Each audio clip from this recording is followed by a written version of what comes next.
So we're entering into this dynamic conversation in which identity is perceived as an event rather than as simply something packaged.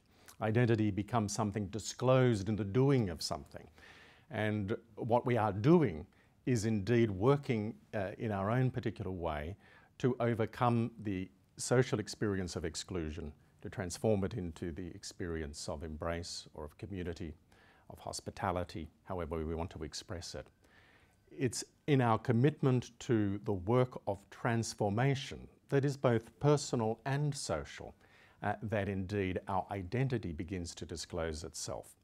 As I say, we have to do this. There's no substitute to entering into this in an uncharted way according to our own intelligence and our own context. And the outcome may be slightly different, of course, according to our own particular sets of circumstances. It's fidelity to the question, rather than simply arriving at the answer, that is the most important part of all of this. If we are faithful to the question as an organisation, faithful to the conversation as I've outlined it, then the answer will present itself. Our identity will become manifest. If we're not faithful to the question, or we're not faithful to the conversation, then it's when our identity begins to be eroded. What helps us in all of this? I want to just suggest three things that can help us keep this dialectic of memory and possibility together in a faith-filled conversation that takes place over time. I don't think we should ever underestimate the importance of symbols.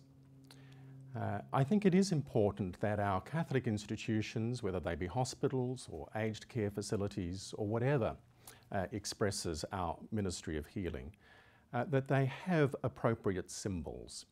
But this is not an easy question to address, because I think the symbols have to do the same thing that we're talking about. That is, they have to harbour the memory of our origin and of the source of our identity, and yet at the same time they have to be open and inclusive of those who are coming into our story or sharing our story, or who may not even quite understand our story. We need to give very serious thought to the quality of symbols.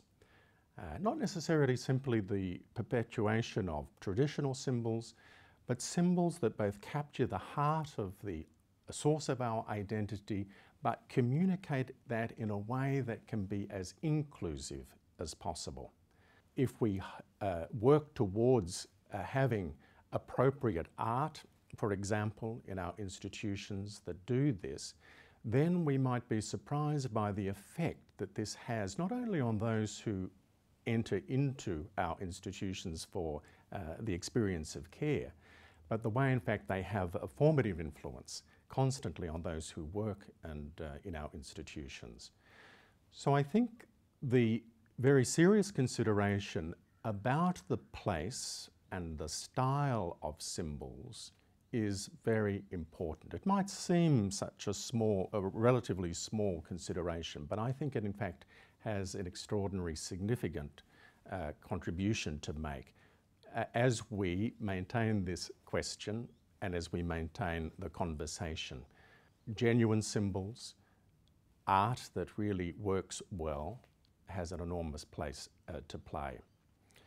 The second element that helps us in our conversation, of course, is the whole area of formation.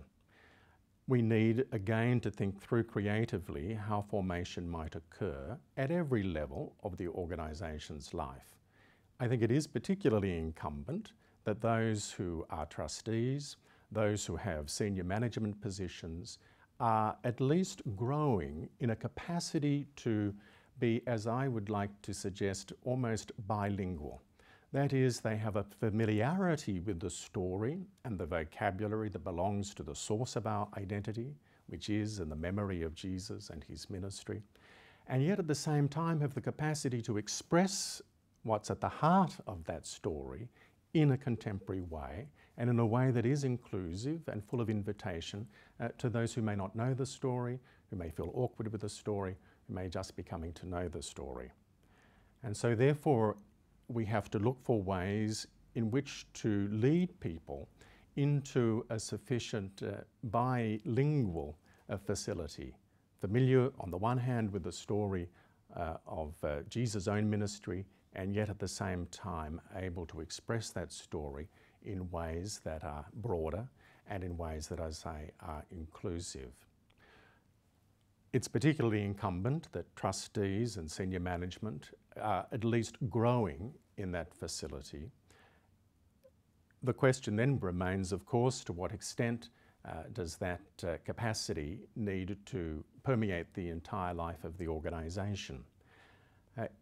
It's certainly my own thinking that if this is occurring sufficiently at the senior levels of the hospital's life, then combined with the contribution, as I was mentioning, of things such as appropriate symbols in the life of the organisation, then other levels of the organisation's life are naturally drawn in to this consciousness, because what the conversation is doing and what the symbols are doing are translating into practice. And when we combine practice to conversation with a reminder of our bearings by virtue of the symbols that we use, then indeed we are creating a culture. And I think the most formative aspect of an organisation's life is its culture. And so we must be continuously wondering at what culture are we cultivating. If we are faithful to a particular conversation that is constituted by both memory and possibility, if we have such contributions as appropriate symbols, as we are entering into the difficult but necessary work of formation, then I think we end up with a culture that is in fact the most formative dimension of all that we do. So we constantly have to ask, step back and ask, what is happening to the culture? Is the culture of our organisation developing in a way that we are pleased with? Are we pleased with the way that our culture reflects both our memory and our possibility?